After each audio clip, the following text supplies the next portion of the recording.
Houve um homem enviado por Deus, cujo nome era João. Este veio como testemunha para que testificasse a respeito da luz, a fim de todos virem a crer por intermédio dele.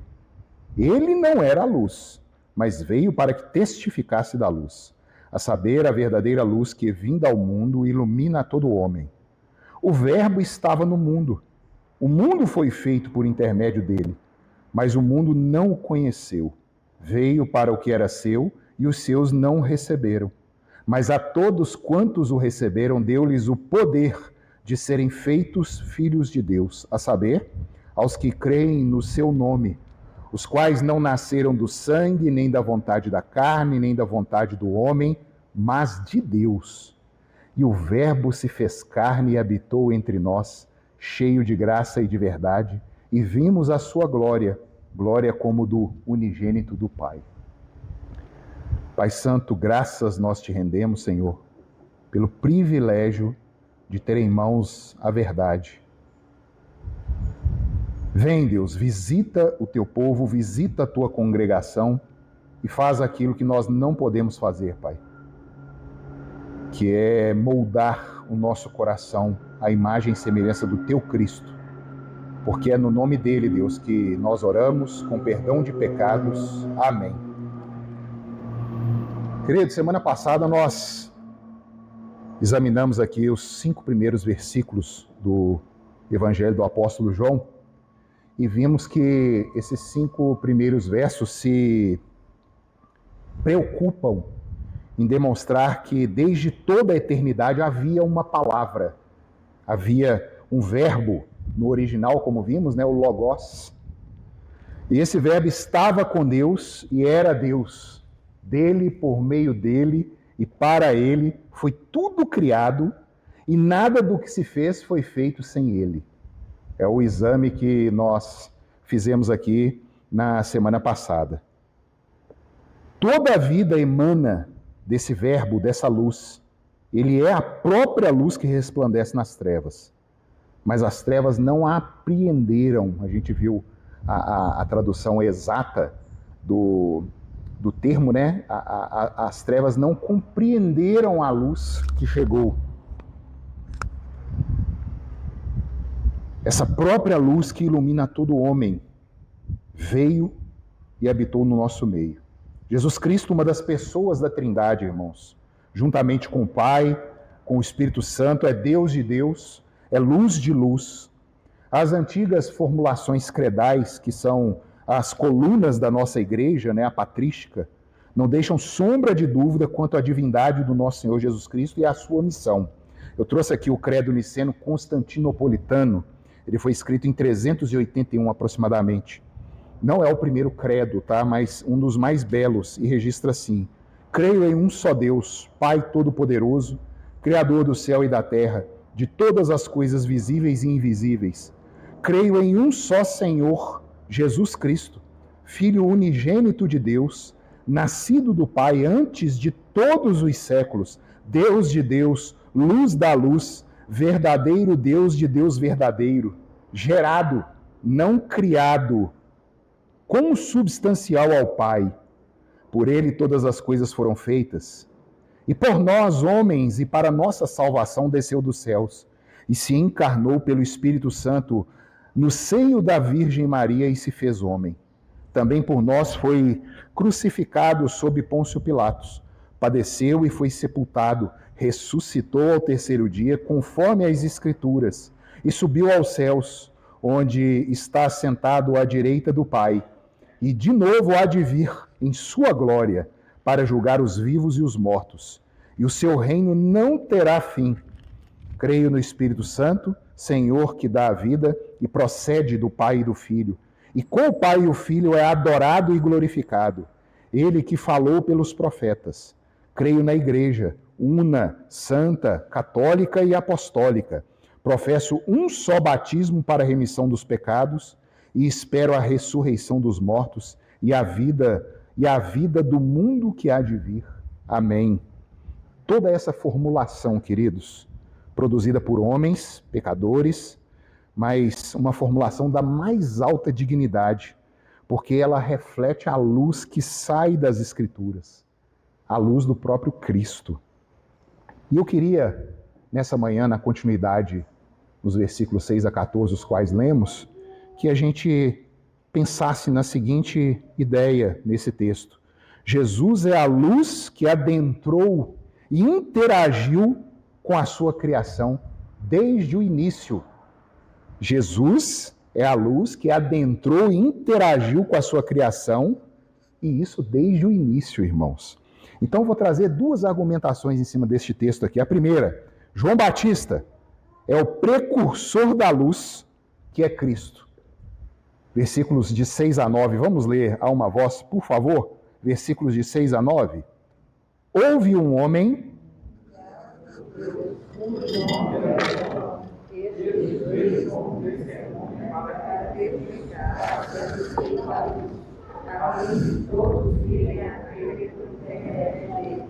Ele não era luz, mas veio para que testificasse da luz, a saber, a verdadeira luz, que vinda ao mundo, ilumina todo o homem. Queridos, João, o evangelista, o que está escrevendo o evangelho, continua agora a sua exposição. E ele invoca neste evangelho a sua primeira testemunha, João, o Batista. João, filho do sacerdote Zacarias e Isabel. Isabel, sua mãe, que era prima de Maria, mãe de Jesus Cristo, o que faz de João Batista primo de Jesus em segundo grau. Eles tinham uma diferença de aproximadamente 6 meses de idade, de um para outro. João, ele é anunciado no Antigo Testamento como aquele que era o precursor do caminho, que esse que é a luz. Se nós abrirmos, por exemplo, em Malaquias, não precisa abrir a igreja, eu transcrevi aqui para mim, Malaquias 3, 1 e 2 diz assim: eis que eu envio o mensageiro, Deus falando pela boca do profeta, que preparará o caminho diante de mim. De repente virá ao seu templo o Senhor, a quem vós buscais, o anjo da aliança, a quem vós desejais. Eis que ele vem, diz o Senhor dos exércitos. Mas quem poderá suportar o dia da sua vinda? E quem poderá subsistir quando ele aparecer? Porque ele é como o fogo do ourives e como a potassa dos lavandeiros. Falando de João Batista aqui. Isaías 40, de 1 a 5, diz assim: consolai, consolai o meu povo, diz o vosso Deus. Falai ao coração de Jerusalém, bradai-lhe que já é fim do tempo da sua milícia, que a sua iniquidade está perdoada e que já recebeu em dobro das mãos do Senhor por todos os seus pecados. Voz do que clama no deserto, preparai o caminho do Senhor, endireitai no ermo vereda a vosso Deus. Todo vale será aterrado e nivelado todos os montes e outeiros. O que é tortuoso será retificado, e os lugares escabrosos aplanados. A glória do Senhor se manifestará, e toda a carne haverá, pois a boca do Senhor o disse. João veio, queridos, exatamente para testemunhar da luz que estava para se manifestar. João veio batizar o povo de Deus e anunciar arrependimento. Arrependei-vos, pois o reino está próximo, o rei está chegando. Nós estamos vendo aqui o Salmo de número 2 na quinta-feira, e como que eu não planejei isso, irmãos, como que as coisas estão se juntando. A gente vendo o Salmo 2, que é o Salmo real, o Salmo da vinda desse rei, e hoje examinando aqui o Evangelho de João. O próprio Evangelho de Mateus confirma essa personalidade de João Batista. Ele diz assim, no capítulo 3, de 1 a 3 de Mateus: naqueles dias apareceu João Batista pregando no deserto da Judéia e dizia: arrependei-vos, porque está próximo o reino dos céus. Porque este é o referido por intermédio do profeta Isaías: voz do que clama no deserto, preparai o caminho do Senhor, endireitai as suas veredas. Então isso não sai da cabeça do pregador, da cabeça de teólogos. A Escritura confirma a Escritura. João, como enviado para preparar as veredas do Senhor, João se atreveu a tirar o rito de purificação levítico de dentro do templo de Salomão e o levar para fora, para o povo. Queridos, prestem atenção nisso. Prestem atenção nisso. João é o mensageiro da transição da antiga administração para a nova administração, ou Antigo Testamento e Novo Testamento. João vem fazer brilhar a realidade que foi dita em forma de arquétipo a Moisés. Moisés recebeu a mesma mensagem de João Batista, e nós vamos conferir isso aqui. Moisés, um dos principais tipos e sombra de Jesus Cristo, recebeu exatamente a mensagem de Cristo lá aos pés do Monte Sinai. Se a gente for em Êxodo 19, por exemplo, nós vamos ver registrado assim, Êxodo 19, versículo 6. Vós me sereis reino de sacerdotes e nação santa. Deus está falando isso com o povo dele, que ele resgatou da fornalha de ferro do Egito. Vós me sereis reino de sacerdotes e nação santa. São estas as palavras que falarás aos filhos de Israel. Vós, irmãos, que creram em Cristo, sois filhos de Israel. O Israel segundo Deus, aquele que não é do sangue de Abraão, mas é das pisadas da fé de Abraão, como Paulo explica em Gálatas, capítulo 6. Isso é confirmado pelo apóstolo Pedro, na sua primeira carta, Pedro, no capítulo 2, verso 19, como que ecoando Moisés, ali no pé do Monte Sinai, ele vira e fala assim: vós, porém, sois raça eleita, sacerdócio real, nação santa, povo de propriedade exclusiva de Deus, a fim de proclamardes as virtudes daquele que vos chamou das trevas para a sua maravilhosa luz. Eis aí, queridos, o motivo pelo qual nós batizamos por aspersão. É o rito que João, um filho de sacerdote levita, tira de dentro do templo da purificação para aplicar à nação santa, o verdadeiro povo de Deus. O mesmo rito que era feito dentro do templo. Cumprimos exatamente o rito que foi retirado de dentro do templo e que era aplicado apenas ao sacerdócio. Agora aplicamos aos verdadeiros sacerdotes do Senhor, que são aqueles que creram no seu nome. João veio dar testemunho sobre aquele que estava chegando, mas que já estava no mundo. Se a gente for ver o versículo 7 e 8, ele diz assim: este veio como testemunha, olha a finalidade com que João foi colocado, para testemunhar. Testemunhar dele? Não.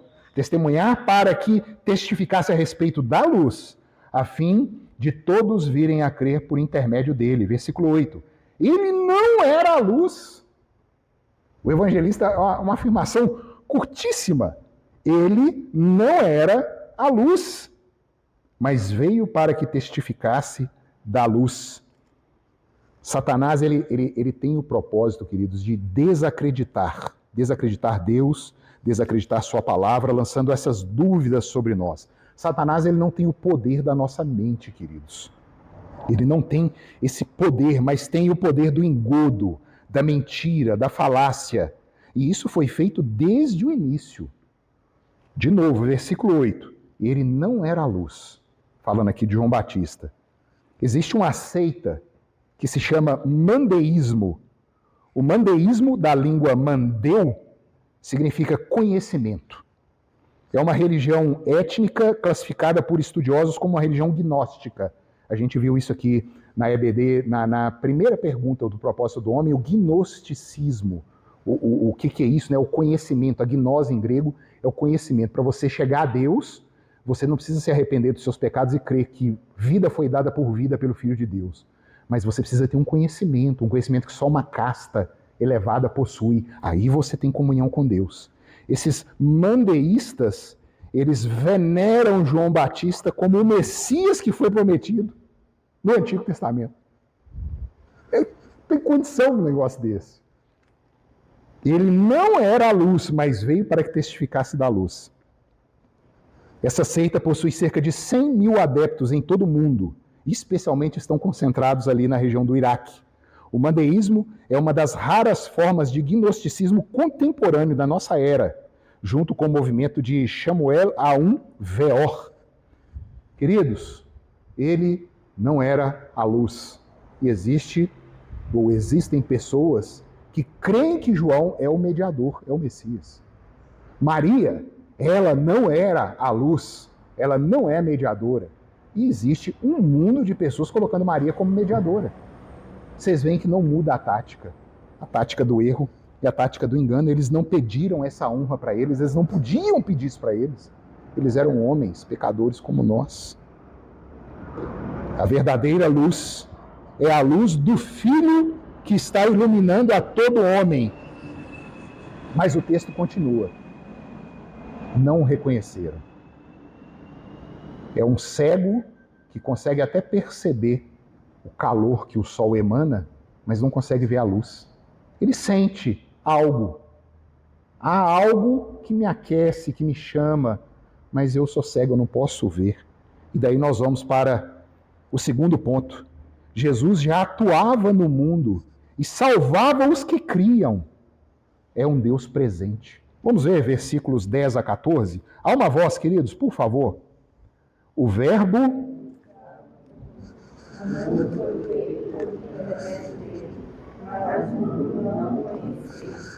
Veio para o que era seu, e os seus não receberam. Mas a todos quantos receberam, deu-lhes o poder de serem feitos filhos de Deus, a saber, aos que creem no seu nome, os quais não nasceram do sangue, nem da vontade da carne, nem da vontade do homem, mas de Deus. E o Verbo se fez carne e habitou entre nós, cheio de graça e de verdade, e vimos a sua glória, glória como do unigênito do Pai. Queridos, nós vamos discorrer aqui, nesses versículos, em dois problemas que nós vemos hoje e que a Bíblia consegue nos esclarecer perfeitamente. Em primeiro lugar, é o que nós chamamos de deísmo. Deísmo, também nós vimos aqui na EBD, é a crença que até pode haver um Criador, como o cego sente os raios solares aquecendo a ele, mas não vê a luz. O homem, ele consegue perceber que há um Criador no mundo, uma mente que governa essas coisas, mas ele não consegue ver o Deus que interage, o Deus que se faz presente, o Deus que está conosco e que se revela por meio da sua palavra. E no segundo lugar, além desse primeiro problema, é o problema da salvação, que é o reconhecimento que essa luz que veio ao mundo é um milagre. A conversão de um ser humano, queridos, é um milagre. É necessário haver uma junção entre a terra e o céu para que um novo convertido possa nascer. Da terra é o anúncio do evangelho que foi confiado a nós, homens, e do céu é a iluminação do Espírito Santo. Há necessidade dessas duas junções. Então, em primeiro lugar, o deísmo. Jesus, sendo o eterno Filho de Deus, estava na criação do mundo. Gênesis 1:3 a gente vê isso. É o poder do verbo, do logos. E disse Deus, haja luz. Qualquer um aqui pode abrir a boca e falar, haja luz. Todos. O problema não é falar haja luz. O problema é o que vem depois. E ouve. Essa é a questão. O poder emanado dessa simples colocação, haja luz. A glória que foi ali, uma explosão de majestade que foi explodida ali naquele momento, para que houvesse luz, é o poder desse Cristo que a gente anuncia aqui, lá no início, o Cristo sendo manifesto. Todo ser humano, amados, tem dentro de si a luz natural que testifica o seu Criador, desde o início, desde o começo. Mas, olha o versículo 10, queridos. O verbo estava no mundo. Ele está aí, desde o início. O mundo foi feito por intermédio dele. Gênesis 1:3, nós vimos aqui. Por meio dele, por ele, para ele, são todas as coisas. Mas o mundo não reconheceu. Essa é a nossa situação. O mundo não vê o Logos. O mundo não consegue vislumbrar. O Filho, queridos, estava lá. Além de Gênesis no início, o Filho visitou Abraão e fez uma aliança com este homem. Em Gênesis 18, faz a primeira visita ao patriarca. O Filho lutou com Jacó, em Gênesis 32. O Filho estava face a face com Moisés, em Êxodo 3, Êxodo 19 e diversos outros trechos da Escritura. Esteve com o povo de Deus na peregrinação do deserto, como a coluna de nuvem que os refrigerava durante o dia e a coluna de fogo que os aquecia no deserto à noite. O Filho esteve diante de Josué, queridos. Josué capítulo 5. Eu imagino Josué, o grande guerreiro, né? O precursor da tomada das terras, ele com a espada na mão. E olha um homem no alto do monte. Eu imagino Josué com todo o direito, né, e a nobreza de um guerreiro, né? Estás conosco ou contra nós? Josué, né? Aí Cristo vira e fala assim, nenhum nem outro, eu vim amando do nome do Senhor. E Josué cai por terra e adora aquela manifestação. Josué, é você que tem que falar de que lado que você está, não sou eu não. E Josué reconhece o Filho de Deus naquela manifestação.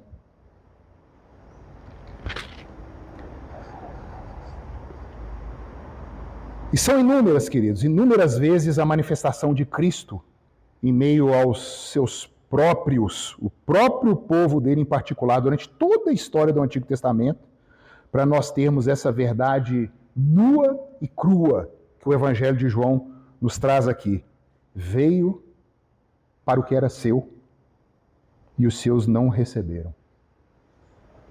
Deus pacientemente, na pessoa de Cristo, acompanhando, tratando, curando, sarando, até o ponto de vermos em Ezequiel capítulo 37, eu vou descer, eu vou tratar as minhas ovelhas, eu vou buscar a perdida, eu vou curar a que está machucada, tudo na primeira pessoa, a promessa bendita da vinda do próprio Deus. E a gente vê isso, nós teremos a oportunidade, se Deus quiser, em João 10, eu sou o bom pastor, e eu conheço as minhas ovelhas, e elas ouvem a minha voz. Parecendo Jesus falando ao próprio profeta Ezequiel, aquilo que ele tinha prometido, falando em João, capítulo 10. Cristo está por toda a Escritura. O problema não é a manifestação dele. O problema está em nós. Em não nos curvarmos e não passarmos por cima da nossa arrogância e da nossa soberba e reconhecermos. Somos incapazes de atender os preceitos do nosso Senhor. O problema é nosso, queridos. Mas tem um remanescente. Dessa humanidade da qual nós fazemos parte, irmãos, tem um remanescente que vem sendo revelado durante a história. Um remanescente que não pode ser filho de Deus pelo poder de sangue, pelo poder da carne, nem pela vontade humana que está quebrada, mas pela vontade de Deus. E é esse o chamado, irmãos, é esse o chamado desta manhã. Creia que Jesus é o Cordeiro que morreu para que você não padeça o inferno. É a luz que se fez homem. É o originador da própria vida, da própria existência. E assim seja recebido, venha benditos de meu Pai, adentrai o gozo do reino que vos está preparado desde a eternidade. E essa é a luz que se manifestou e que oferece gratuitamente isso. Durante a história, queridos, estes que nasceram de Deus e que receberam a mensagem no mais profundo do coração, como sendo a própria vida que lhes faltava, porque é a própria vida que falta a todo homem, estes foram feitos filhos de Deus, pois creram no nome do Senhor Jesus, como o próprio Evangelho nos mostra. Mas a todos quantos o receberam, eu creio, Senhor, de mãos vazias, sem nada para te entregar, eu creio. A estes que os receberam, deu-lhes o poder de serem feitos filhos de Deus, a saber, aos que creram no seu nome. Por natureza, irmãos, nós somos filhos da ira. Depois dá uma lida em Efésios capítulo 2. Paulo falando, cada homem que nasce, que pisa nessa terra, está sozinho, alheio à aliança, não conhece o seu Criador, solto no mundo. Por natureza, filhos da ira. E aí vem essa preciosa doutrina que a Reforma resgatou, a doutrina da adoção de filhos. Romanos capítulo 8, o apóstolo Paulo vai tratar isso. João trata disso no seu evangelho o tempo inteiro com as falas de Jesus Cristo. Nós somos recebidos na família do Senhor por meio de adoção. Porque Cristo é o unigênito. Ele é o único gerado. Termina esse trecho que nós estamos examinando hoje, isso. Unigênito, no original monogenes, o único que foi gerado da substância do Pai. Nós lemos aqui co-substancial com o Senhor, e nós não. Nós adentramos a família da fé pela fé, por crer. Recebemos. Semanas para trás eu estava conversando com Mirka lá em casa, e eu falei assim, gente, É tão simples, né? Você creu que você recebeu aquilo que era impossível de se fazer. Não é da vontade da carne, não é da vontade do sangue, do homem. E agora? Eu creio. Eu sou um filho de Deus por meio de tudo aquilo que Ele me dá para seguir pelo caminho. Eu creio na palavra desse próprio Deus. E eu recebo isso, gratuito. A mensagem e o apelo do Evangelho, irmãos. Arrependa-se por não ter recebido a verdadeira luz até aqui. E saiba que se crer será salvo desta geração perversa e corrompida, da qual todos aqui nós fazemos parte. Paulo vai dizer em Romano, pois a sincera expectativa da criação aguarda a manifestação dos filhos de Deus. Romanos 8:19. Gálatas 3:6 diz assim, porque todos sois filhos de Deus pela fé em Cristo. A consequência veio antes e ele explica a causa. Qual é a consequência? Vós sois filhos de Deus. E a causa? Porque creram em Cristo Jesus. Primeira carta do apóstolo João, está lá antes de Apocalipse. Eis que tipo de amor o Pai nos concedeu, para que fôssemos chamados filhos de Deus. Portanto, o mundo não nos conhece, porque não o conheceu. Mas o mundo não o recebeu. É a mesma fala, 1 João 3:1 e o versículo 2. Amados, agora somos filhos de Deus. E ainda não é manifesto o que seremos, mas sabemos que quando Ele se manifestar, seremos semelhantes a Ele, pois o veremos como Ele é. Aquele Cristo que agora, queridos, reina à destra de Deus Pai e tem avançado com seu reino neste mundo. Esse Cristo, com o nosso corpo glorificado, quando Ele apontar lá no alto e houver a ressurreição geral de mortos, nós seremos semelhante a Ele, o mesmo corpo da glória. Estava debatendo num grupo de pastores essa semana, né? Como que deve ser isso? É só especulação, e cuidado para não cair em especulações fúteis, né? Será que nós vamos ter a mesma idade com que Adão foi criado, por exemplo? A gente não sabe. Adão foi criado adulto. Mas como vai funcionar isso? E a gente perscrutando, tentando entender. E é gostoso fazer isso sem criar doutrina, sem obrigar ninguém a crer nisso, porque a Escritura não nos dá detalhe, não nos fornece, mas só o imaginar a vinda de Jesus Cristo em glória imortal, eterno, e nós recebendo o nosso corpo de glória, como o próprio apóstolo Paulo explica em 1 Coríntios capítulo 15, sobre a ressurreição de mortos. Isso é glorioso demais, irmãos. Sabemos que quando Ele se manifestar, seremos semelhantes a Ele, pois o veremos como Ele é. Pois Ele, o Filho de Deus, se tornou carne para isso.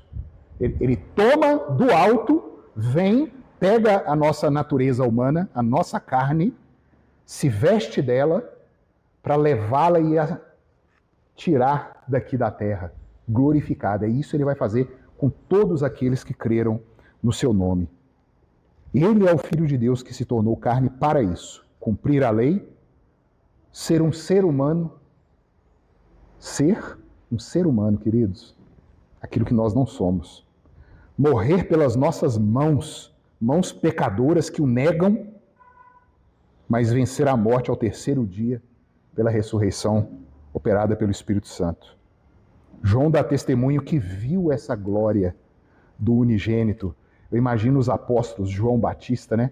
João, no capítulo 3, nós vamos ver que eis o Cordeiro de Deus que tira o pecado do mundo. E ninguém entendendo aquela mensagem, esse cara é louco.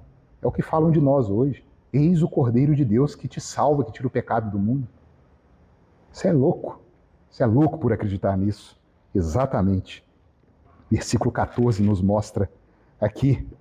E o Verbo se fez carne e habitou entre nós, cheio de graça e de verdade. E vimos a sua glória, João falando. Nós vimos glória como do unigênito do Pai. Aquilo que os nossos olhos viram, os nossos ouvidos ouviram, as nossas mãos apalparam, o verbo da vida. Ele começa a primeira carta dele assim. Ele se fez carne e habitou em nosso meio e já estava desde o início se manifestando, mas não receberam. Veio para o que era seu O próprio povo judeu também não quiseram. Mas a todos quantos o receberam, deu-lhes o poder de serem feitos filhos de Deus. Queridos, aos irmãos que já creram nessa mensagem, aos irmãos que abraçaram pela fé a pessoa de Cristo, você já parou para pensar? Volta para casa hoje, é um desafio. Eu sou filho de Deus. O que isso quer dizer para você? Eu sou filho de Deus. Eu não era, e agora eu sou, porque Cristo conquistou isso para mim. Eu sou filho de Deus. Quando estiver no pecado, quando estiver no desânimo, eu sou filho de Deus. Lembra disso. Se aproprie disso. E não é para fazer essas loucuras aí que vemos na televisão, dessas igrejas. Não. É o que Deus entregou por tua causa. Se Deus nos deu o próprio Filho, quem que vai intentar acusação contra um eleito de Deus? Se é Ele quem justifica. E a você, meu querido, que ainda não entendeu, não adentrou essa realidade, a oferta é franca, ela é simples, é o convite da graça do Evangelho. Assim como aceitaram o testemunho de João Batista, porque ele veio testemunhar para que aquele povo cresce, nós hoje somos eco daquele tempo. Estamos testemunhando para que os de hoje, da nossa geração, sejam chamados e creiam. Nós testemunhamos não de nós, não da igreja, não do quanto somos e acontecemos e fazemos, mas daquilo que Deus fez adentrando essa terra e nos dando vida e vida em abundância, mesmo em meio a muita luta e muitas dores. Mas você pode ser chamado filho de Deus se crer. Vamos ficar de pé, irmãos? Vamos orar?